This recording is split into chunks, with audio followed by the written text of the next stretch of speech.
is we get a new co-host every week. We call them my plus one. Gwen Stefani, hello. Wait, I'm your co-host? You're my plus one Why this didn't morning. nobody tell me that? I'm so excited. Oh, I'm more excited. This is amazing. I'm happy to have you here. I love to do this. I was just telling you, like, how cool it is to be on the mic, and now I'm on the mic. Yes, we've What's upgraded happening? you now. You're going to have a pass to the building. You have a company email. We can get you snacks, whatever you need. We want to make sure that you're looked after. Thank you. This is very exciting. You've got the new album out. Yes, today. It's a bizarre feeling, hard to really describe it to you guys. It's one of those things where I probably like in 2020, I started like thinking about music again. Like I had this little like a little itch, like a little, I don't know if it was like maybe like my inner soul being like, you should do new music. And then the devil was like, no, you shouldn't, you stupid girl. What are you thinking? Like, and I was like kind of going back and forth about it. And I think it was probably because being cooped up and, you know, having that time, that downtime, I just started itching for it again. And I went in the studio, like you said, we were talking earlier off air, guys, just about the pandemic and just, you know, working from Zoom. And I started writing a bunch of songs on Zoom, which was very weird. Just be like me in like, where was I? Oklahoma, one person in Hawaii, one person in London. And we're like writing a song. And we wrote them. Not that they were great or anything, but I liked them. But I feel like back in the day when I started this project, I was, you know, just kind of starting to, I don't know, try to compete with myself a little bit, like trying to figure out who am I now? Like I can't put on my old prom dress and think it still looks good, you know, good on me. So I bet it does. But... Well, no, it doesn't work sometimes when you just keep trying to go backwards, you know what I mean? And it wasn't until I finally wrote this song called Purple Irises that kind of landed me in the right direction. And I was like, okay, this is it. This is the direction. And it was just a really fun but challenging album to make. You know what I mean? Yeah. But yeah. Well, you've recorded albums worth of material and just put it on the shelf and not released it, right? Like you've done unreleased stuff before. So what was it about this collection that made you go, okay, we're all systems go, let's do this? It's so weird how you just know when you know when it feels right, because music is really a feeling more than anything else. And I had met this young, super talented, sweet girl that had written a song called True Babe that she sent to me. I hardly ever get songs sent to me, but I've never cut any of them because I love writing the songs. It usually is about my life. That's what the whole point is. You know what I mean? Totally. And I liked the track and I was kind of like, I'm going to cut this. And then it led me to be like, why don't I just go in with this girl? And she's like, oh my gosh, my mom loved No Doubt. Like it was like this really surreal like moment, but she was just very like, she was so open to everything I was doing that it made me land in that creative place again that just felt like I had enough space in the room. Okay. Do you know what I'm saying? Yep. And then I don't know, sometimes you just don't know why. I think that it's really God's timing a lot of times because you just all of a sudden it just starts coming to you. And I always feel like I'm just receiving, you know what I mean? I'm just a vessel, like, and then now I get to share it. And it just feels like such an honor and such a blessing for me to be able to do that. I laughed when I saw the album cover. I was like, she's just holding one flower. Where's the bouquet? The title is Bouquet. I know people were getting confused. But then when I read more about it and heard your explanation of why you called it Bouquet, I was like, well, this makes perfect sense. At what stage did you decide, okay, this is the title? That's a good question. I actually didn't have the title for a while because I really had like one more song I was going to write and it was going to be the title. Oh, really? Now I can't even remember what it was right at the second, but like, and then I was like, you know what, maybe you're there. Like it just felt done. And Blake was like, you should just say Bouquet. Like I was like, oh my gosh, that's perfect. That's exactly what this feels like. It feels like, because the song Bouquet was a song sort of about how you have like a broken dream, which, I mean, I'm putting that in a really simple way. Like your entire life collapses and your family breaks apart and then you're on the pieces on the floor and then you try to move on from your life. And then you kind of look over here and there's like, whoa, that's love. And you see it and you feel it for the first time in your adult life, like future adult me, version of me. And you just go, okay, well, you know what? There can be a new dream. I can make a bouquet and collect memories and make this new family that I didn't know I was going to get, and that it can be just even better than the original dream, you know? So I feel like the whole record kind of reflects on that a little bit. So it seemed like the perfect way to describe, because also I got engaged the year that I started writing this record, and then I got married. So it's kind of about those years. I drive you crazy, you drive the truck is one of the best lyrics I've heard all year. Honestly, when I heard that, I was like, did she say that? I went back, checked the lyrics. I was like, she did. That is great. I love that. What a great line. Well, I mean, everybody that worked on the record was contributing really great lines, I got to say. I had a really cool team. And I think what makes this record so... I wanted to make something that felt kind of genre-less because I feel like I've dipped in so many genres, like not purposely, but just because it's been my journey, that I think I just wanted to say what I needed to say on this record and take away like the box, you know what I mean? Or and it is so crazy since it's come out, like because I wore a cowboy hat on the cover, which is everyone is just like, it's a country, you know what I mean? It's not a country record. By the way, guys, hello, are you listening? It's not a country record. No, you listen to the first song and you just go through song by song and you're like, oh, okay. As you said, it's almost genreless. Yeah, but I think what's cool about it, and it's only like reflecting on it now, is that when I was in this, like writing this with the people that I wrote it with, it was like a bunch of pop writers. So not really, because Nick Long, he wrote on it and he is really alternative and kind of punk, so we had like a really eclectic group of people, girls, boys, like different ages, it was just kind of very cool. And when I finished writing the songs, I just kept feeling like I knew I wanted to work with this producer called Scott Hendricks, who is a country producer, and I knew him through Blake, and he's a friend of ours, and I've known him now for like 9 years, but he's an absolute genius. I mean, this is a guy that's had like, I don't know, 120 number ones on country radio. He's literally, but when you meet him and you're in the room with him, he's like, it's like he hears everything. He's just a quirky, like eccentric, like madman, you know, but with the biggest heart. And I always fantasized I could work with him, but what? That doesn't make any sense. You know what I mean? So when we cut Purple Irises, that song wasn't even going to have Blake. It was just a song I wrote to Blake. Yes. And then he hopped on it. And on the original version, I was like, this is weird. Like, I can hop on a Blake song, but Blake can't really hop on a pop. Like, it just was weird. It wasn't working. And so I sent it to Scott. And Scott was like, I sent him a couple songs, and he texted me back. It was like literally like, I'm his biggest fan, and he texted me back. I was like, oh my God, Scott Hendricks. That's so funny. And he's like, I can't stop listening to these songs. And I couldn't believe it, because he hears like the greatest songs in the world, right? This guy is like, he's done everyone. And I couldn't believe he loved the song. So then I was like, oh, do you think he would do my record? That's awesome. And then he couldn't, because he was tied up in contracts. But then like 4 days after he retired, we went into the studio in Nashville and we cut the whole thing live. And I think what the record really needed, and that's the way No Doubt always cut. You know what I mean? That's the way we used to work. And I feel like I wanted to kind of go back to that just organic, like just live sound to make the record all come together and feel like what the words felt like, you know? You mentioned Purple Irises and how Blake wasn't supposed to be on the song. And I also saw that he was dropping hints. He didn't fully ask to be on the song, but he was dropping hints. What were the hints like? Like, what was the straw that broke the camel's back? I wonder, like, one day I'm going to be like, were you dropping it? I feel like it was kind of like he kept saying, because obviously this project's been going on forever, because there was no really reason to put anything out. I was just like making it, you know? When I would find time, I'd be like, oh, get me a session. And then I'd regret it. Okay. And I'd be like, oh no, I have to go to the studio. But he would just be like, he loved the song so much. And he just kept saying, as I'd write more, like, oh, don't put that one out. I'm like, what do you mean? Don't put that one on the record. But we do always talk about doing stuff together. Okay. And then he never wants to write or do anything. So I'm always like, let's do something. Let's write. But I don't know. Then finally I asked him, I was like, what? I was just getting the vibe. You know what I mean? He was waiting to be asked. And then he was like, oh, I don't know, you know, like, so then it was really cool though, because I was like, oh my God, I'll rewrite the song. Like, I'll make you a verse, whatever.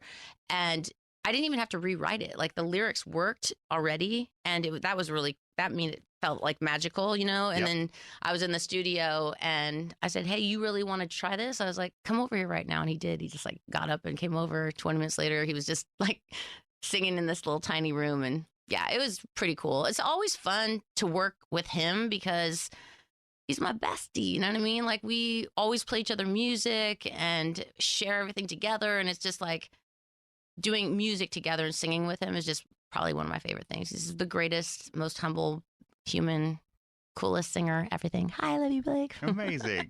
Gwen Stefani is my co-host. How are you feeling? Are you comfortable behind the mic? Yes. Am I hosting okay, or am I talking too much? No, you're doing a great job. You are a great +1. I love it. Thank you for being here. Thank you for having me. You've described the album as a bit of an art project, so I want to know, what grade are you looking for? What do you want the teachers to give you? Gosh, you always want to get an A++, right? Yeah. Like, I mean, I don't feel like there's a point for me to put anything out unless I absolutely adore it, you know what I mean? And like feel like it really is at the, the level that I want it to be.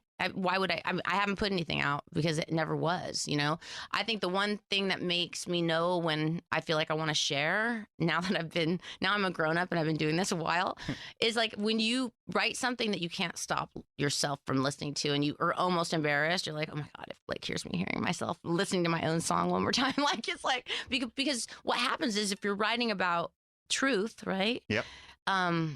What's so cool about music is that it's not like writing a book or writing a paragraph. It's like these little like lines that lead up to this feeling. And sometimes after you write them, they kind of talk back to you and you like said more than you even thought.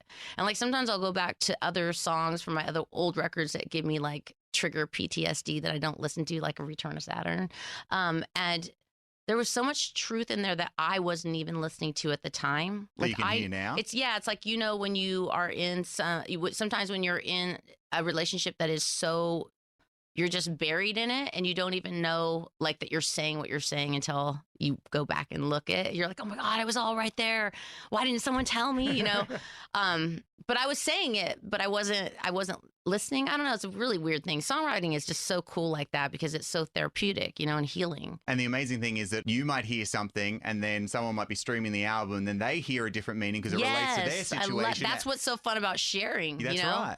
And it's also amazing, like right now, because online I can just be like and look and see what people say, good and bad. And it's cool because when you have an intention for a song and someone actually like feels that's when it's like the most powerful, craziest thing ever. I can imagine. It's just a cool feeling because you're like, wow, we need each other. Like we are like human. We need people. We need to tell our stories. We need to confess. We need to like heal together, and help each other. So I think that music does that. When you get the mixes, you go into the car and you listen to your songs in the car. Which one of your songs sounds the best in the car? How did you know that? You read my mind? I did some research. Oh. That was a layup. Yes, I read your mind, Gwen. Yes. Which one of your songs sounds best in the car? Of this record? Oh, yeah. Oh, my gosh. Well, give me one off the record and then one of the older ones as well. I would say of an older song, probably like any Pharrell song's going to like bounce in a car. You know what I mean? This guy is like, he knows what he's doing. And I think on this album, they all sound amazing. And I'll tell you why. It's because Scott Hendricks is the kind of producer that just, they're not one. It's so crazy. Like we're in the studio, there's all these musicians and all of them are literally at the top of their game. Like if you wanted to be a guitar player, like you would like, they went to the ceiling. Like you can't go higher than they go. They're so talented. And what was cool about the session was like they only had an acoustic version of the song of me singing just a one take acoustic. And so we all gathered together. I didn't know them. Like they're just these extraordinary musicians that Scott pulled together. And they were like, and they'd never really worked. They were like, why are we working with her? Like it was just so fish out of water, which made it so cool and fresh. You know what I mean? And so we would just listen to the song and then we'd go into the room and everyone would just start jamming and playing the song. And I would watch Scott and he's literally sitting there at the board and he was hearing things that like, I'm like, how are you hearing that? Like, he's like, oh, the cymbal on the da-da-da beat of the da-da. I'm like, oh my gosh. So sonically, he was originally an engineer first and then he started producing. So he's just like, he's magic like that. So I think he was very clear on the kind of sound he wanted. He goes, I'm going to make your voice sound like just so real and right in your face. And I'm not, he had like a whole like idea himself, which made it was just cool because we were just opposites working together. I love that. And you insisted on live instruments, which I thought was really, really great and beneficial to the album because it's not just stuff from a computer. It's actually, as you said. And no overdubs because they're that good. They just play it one time. You're like, who are you guys? But it was fun. Like a lot of them would be like, "Oh my God, I saw you and did." I'm like, "You did?" Like they knew me from before. That's cool. It was cool. It was very cool. Gwen Stefani's my +1. Stoked to have you here. Stoked about the album. Thank you for being here. The album's Bouquet, but your home gardening skills this year have not been very good. Oh my gosh. I got a little too cocky, I think. You know? You thought that you Trying could really to play nail God it? a little bit, you know? I had done like dahlia flowers. You know what those are?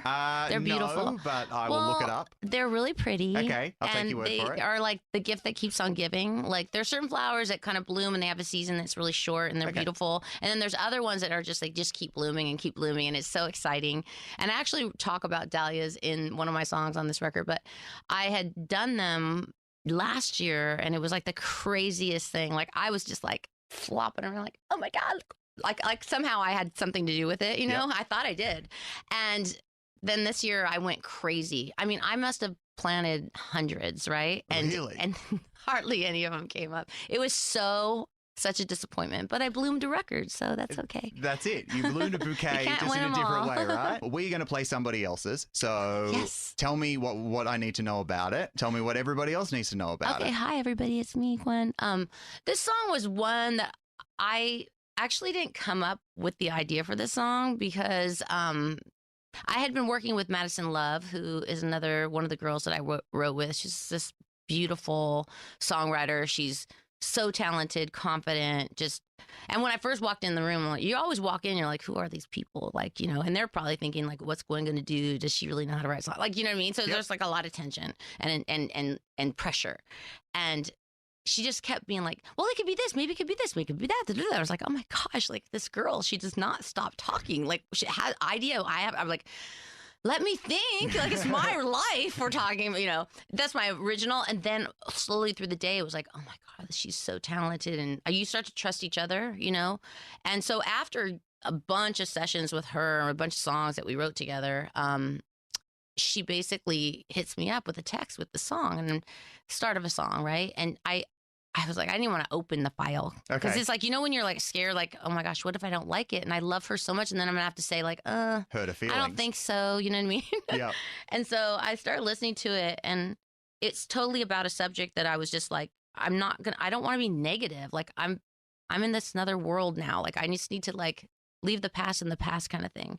And I just kept listening to it and I was like, oh my God, this is such a good idea. Like I have to so then basically we were going back to Oklahoma and I invited everybody. I was like, hey, we should do like a hippie, like, you know, writing session, like, and we can all be in Oklahoma and go to the woods and you know what I mean? Like, and we'd been talking about it forever and I finally like got it to happen. So we finished writing that song together and I was like, I loved it. But then even when I was about ready to cut with Scott, I was like, I don't know if I want to put this on. And then we cut it, and then it was the first single. And here we are on Hits One, about to play. Isn't that funny? Yeah. And you know what I realized is that you really needed to see the dark to be able to see the light. Totally. You know, you have to see like what happened to know how far the love's grown. You know what I mean? And how much healing's been made. You know. And actually, when you really look at the song, it is a happy song.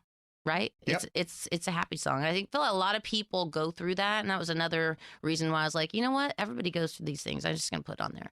But yeah, I did. I'm so glad I did. And I love it so much. Gwen, this has been an absolute delight. So stoked to have you here. Please come back soon. I appreciate your co-hosting skills. They've been top notch and A++ for you. Thank you so much. Thank you, Sirius XM. I love you. Bye. It's been +1.